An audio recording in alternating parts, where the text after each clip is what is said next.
Hey, Simon here from Aquiabatics Calgary, and today we're out at the beautiful Kananaskis River and we're going to be looking at the basic concepts of how to boof using cross-current speed.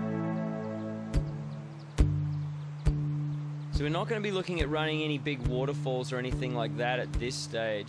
This video is about introducing a linear progression for learning how to boof on your local class 2 or 3 run before you take it to more challenging whitewater or for creeking.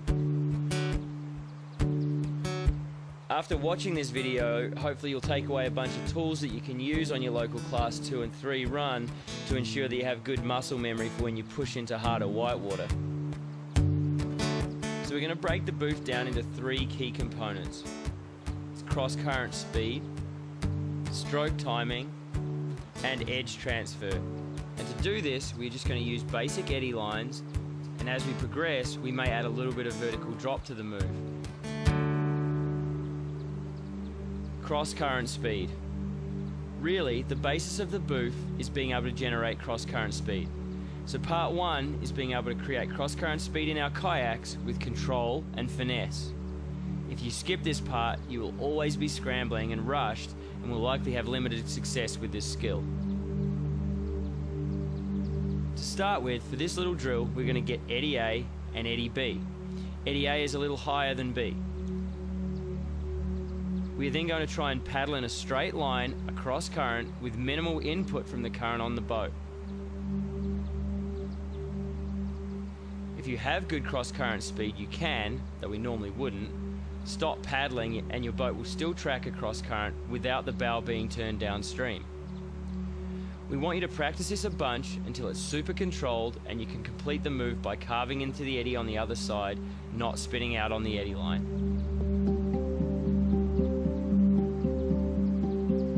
Stroke timing.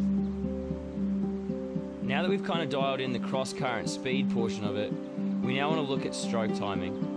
As we move into a cross-current boof with some vertical drop, we will typically take the boof stroke on the downstream side. In this example, it is a left-hand stroke. You will see here as Tim sets up, he has his boat tracking across current, which gives him time to set up and plant his paddle stroke. He doesn't pull on the stroke immediately, but waits until he nears the eddy line.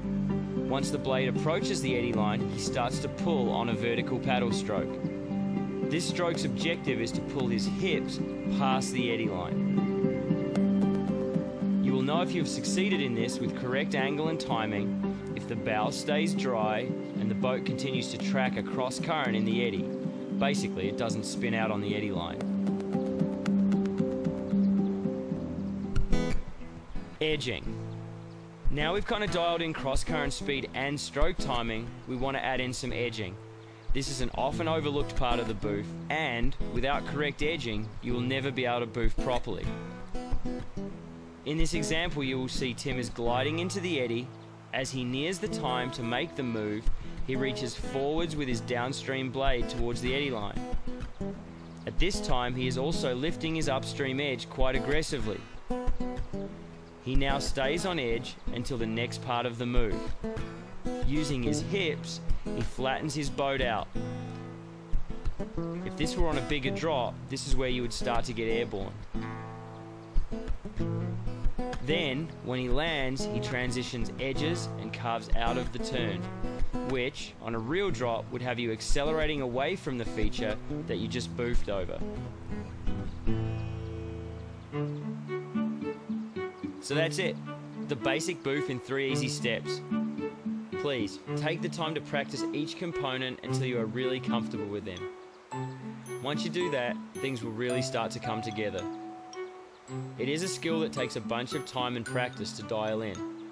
But once it comes, it will allow you to progress your paddling to the next level with control and confidence. Thanks so much for checking out this video. We really hope you enjoyed it and found it useful. For more great educational videos, please subscribe to our channel or check out our courses and more info at aquiabaticscalgary.com.